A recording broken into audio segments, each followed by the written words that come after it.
So in part one of this video, we stopped at the point of the birth of the 5 apogamental children out of Bet. To show where this letter D comes from, this is the ceiling of the Ramses 4-5 tomb, which is about 15 feet.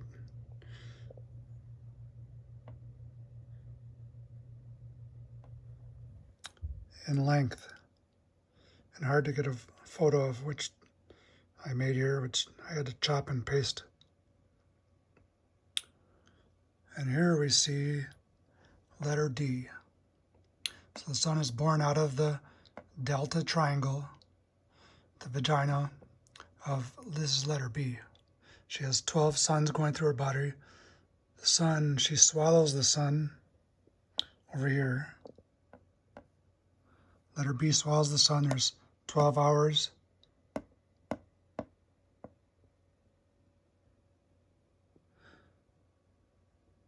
Of night of the sun going through, and then the sun is born in the morning. And here we see the T. This is the Tasadi T, where it's shortened on this side, longer on this side. This is the central tomb T. And this is Hathor right here, and the Harpocrates child, which we'll talk about, or this, it's hard to see right here, but that's Hathor with her horns. This is the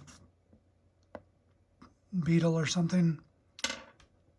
And then there's the Harpocrates child that's in the womb of Hathor. And then the sun is born out at letter, after letter, the 28th letter. Lotus is 1,000, Harpocrates is 10,000.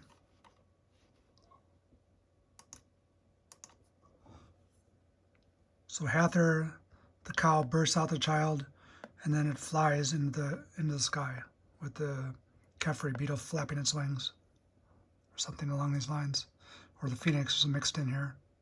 So this is where letter T comes from.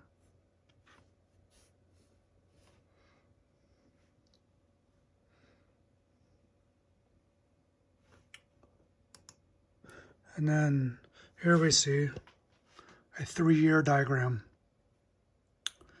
So this is the 5 apogamental children. There's 3 seasons to the Egyptian agricultural year. Flood season, 120 days, symbolized by these hieroglyphs supposedly called Eket, where this is in cardinal phonetics. The T means, bread means tea. Then we have the growth season. And then we have the harvest season.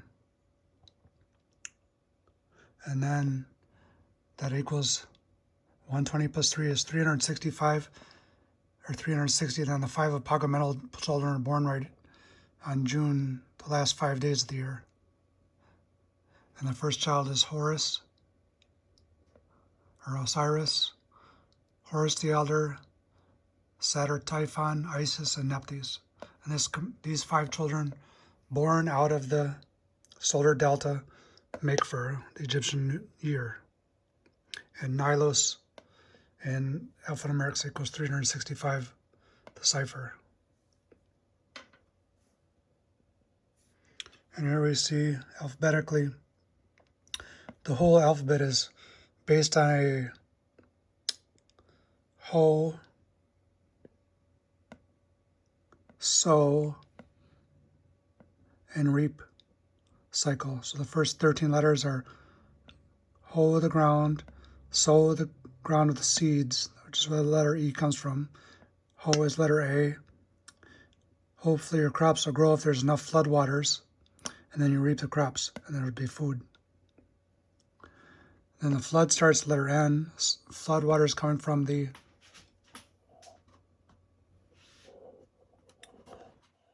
floodwaters, before flood, after flood, coming from the Ethiopian mountains. So if there's enough flood, if there's more than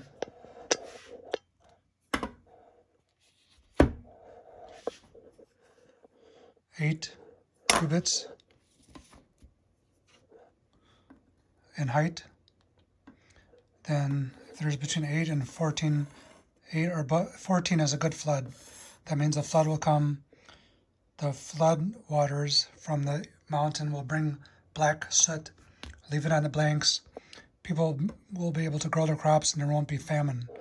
But if there's less than 7 or 8 cubits in height flood waters for the year, there'll be mass famine and a lot of people will starve out of existence. And here we see that letter T is located. This is the T joint of the world at the height of the flood, when the sun is at its hottest. So the sun, or letter R, is the most powerful at July, August, September, October, the hottest days of the year. Between hot, sweltering, and hot. This is when the sun is the most powerful. That's where letter R, that's why letter R aligns where it does. And why letter N aligns right at the start of the flood.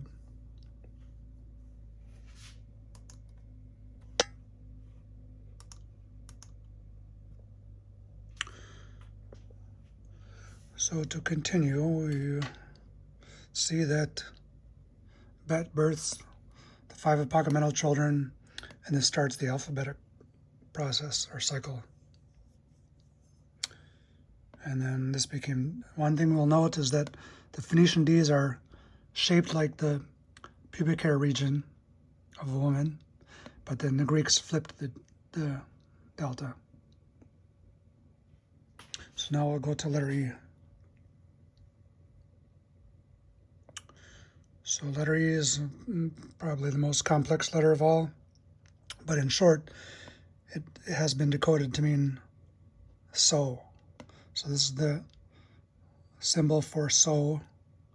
The triple phallus, or ejaculation multiplied by 3, means plural seeding, which means plural seeding, sowing your seeds, be it plants or babies. And so this shape got transformed into Phoenician E, and this became the Greek E. And then also the F, the Phoenician E, which this is the 3 prongs here, are the same angle as the Jeb phallus. And it's supposedly it's called the Osiris triple phallus. But this became E and F means not so good seeding. E means fertile, lot of seeding, and Z is the symbol of the red desert sand. So it means you can't grow crops in the desert, whereas if you get enough black soil from the floodwaters, then you can grow crops. So there's a balance between whether or not you're going to have enough food for the next year. And this became English E, English F, 6th letter.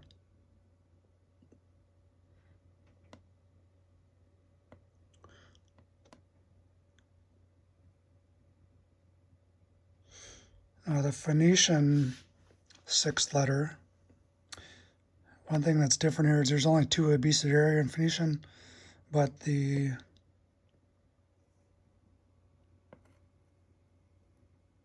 fifth E comes from the Isbet abecedaria.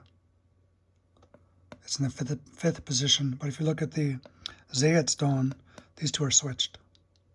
So could have been somebody practicing their order of their alphabet, and maybe they got these switched, or maybe that's how it was done for each of these 2 different stones.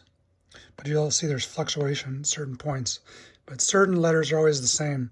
For example, A through D are the same in all of the abecedaria, which means it's Ho, or the cosmos is created by air, or Shu, which is alpha.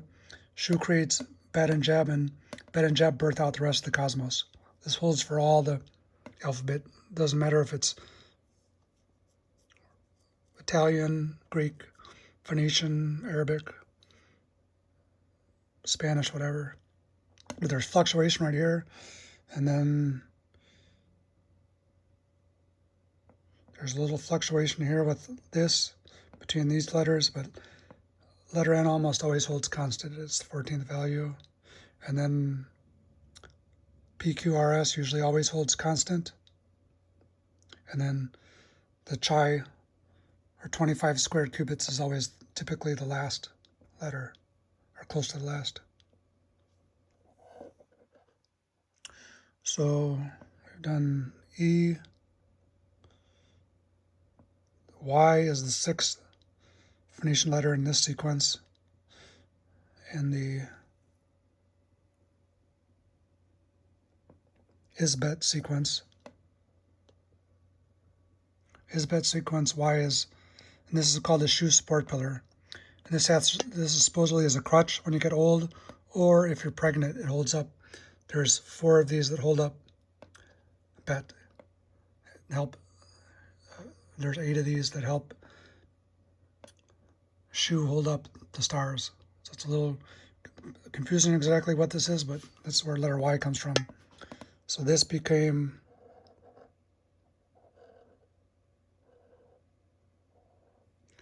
in Greek 22nd letter, upsilon, or naked U. There's 2 letters which are specifically called naked letters. One is upsilon, 22nd letter, and then E is naked, is epsilon, naked E. So these have to do with this has to do with the choices you make when you're naked, for specifically who you have sex with. And loosely, upsilon means when you give birth, you're naked, something to this effect. But then in English, upsilon was split into U, V, W, which means double U, and then Y, split into 4 letters.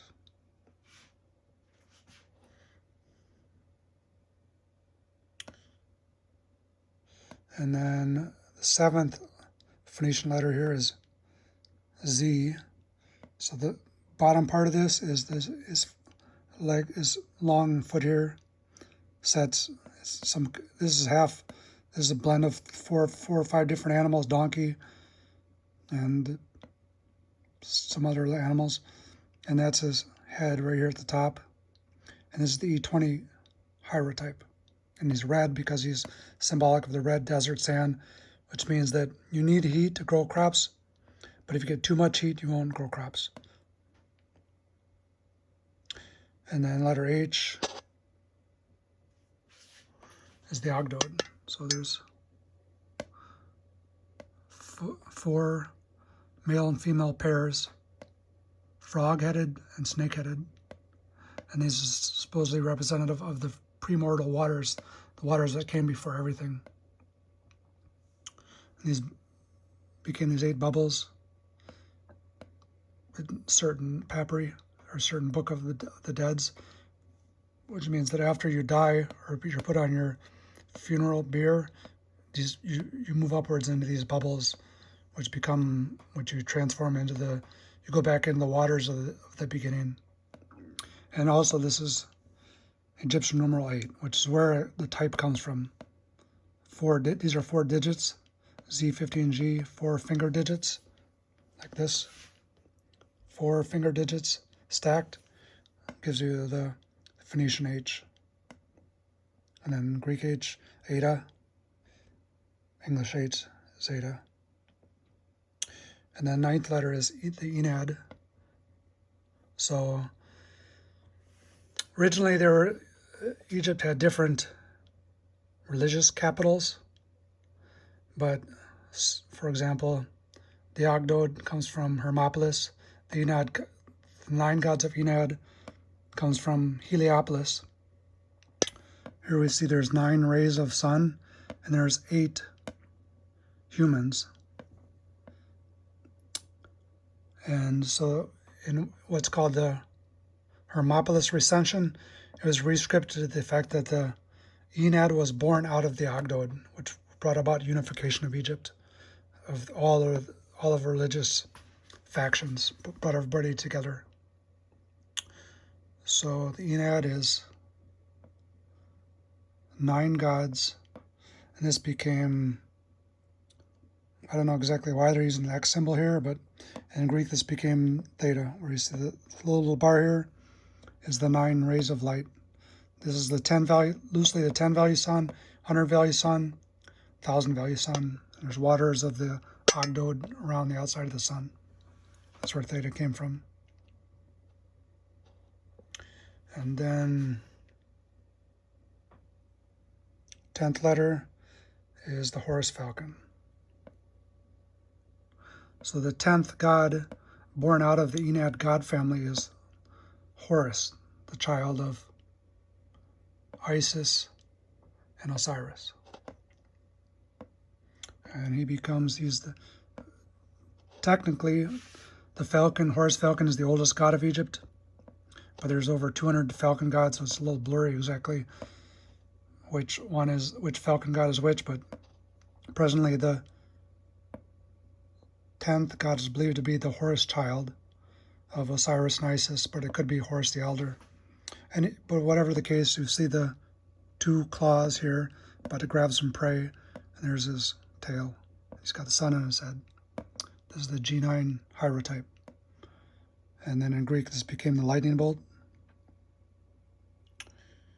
Loosely, this it could be zigzags of water, like this, but the more probable example is that it's a lightning bolt when Horus is fighting Set in the crowds in the sky at night, which is why in the so-called Thor mythology, Horus became Thor, and he has a hammer and he's also able to throw lightning bolts. So it's more probable that these are lightning bolts as leading candidate for the Greek eye.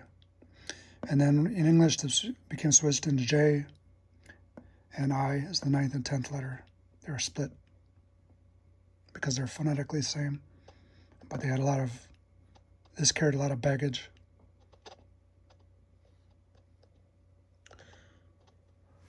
And now the letter K is the so-called Ankh. There's 2 arms here, and it's holding the Polaris pole, the pole that connects the center of the Earth to the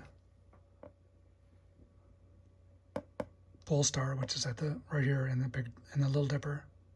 And this rotates around at night. If you watch the stars, Little Dipper rotates around, and all the stars rotate around the pole star.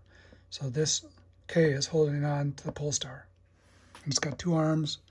This became this Phoenician K with 2 arms, and then Greek K, English K. It has something to do with clocks and time, cosmically speaking. And now we'll get up to the letter L, which is fairly complex. That's where letters come from.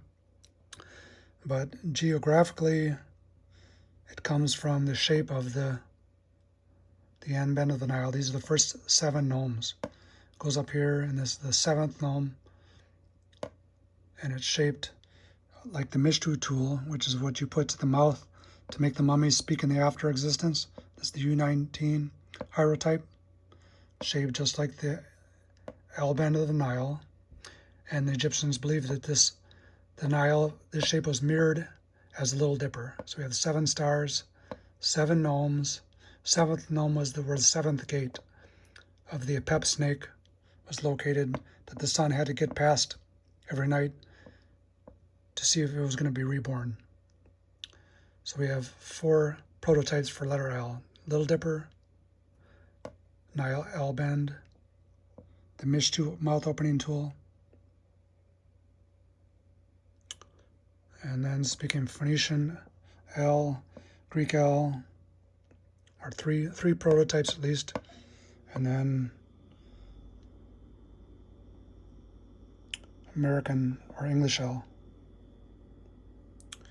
And then we get to letter M, U21 hierotype. It's the sickle. These are blades for cutting crops when the crops with harvest time. And there's harvested wheat. And then this became Phoenician M. Cut your crops, and then you have food for the rest of the year. The country doesn't starve. Phoenician M, Greek M, English M holds steady at 13. And then the 14th letter is the N bend of the Nile. So this is nodes 1 through 7, but then below this to the south there's 6 cataracts, and the N bend is located between the 3rd and the 6th cataract, and this is where letter N comes from. It was reported by Eratosthenes and Strabo, and then I decoded this also independently, or after I read Eratosthenes. So the mythologically, here we see this is the Phoenician end, Greek end, where mythologically Osiris sleeps with Set's wife, who is Nephthys. And then Set gets pissed off about this, so he kills Osiris. Isis finds out about this, and she cries. And this is where the tears of Isis make the Nile flood. So this is one myth. The eyes crying is the D9 hierotype. The second myth of where the flood waters came from is that Happy comes out of his cave and he releases these fresh water, underground spring water, and he releases their jugs. So this is these W15 hierotypes or glyphs are found in the Leiden I350 papyrus. So this proves that all of the alphabets are based on the Egyptian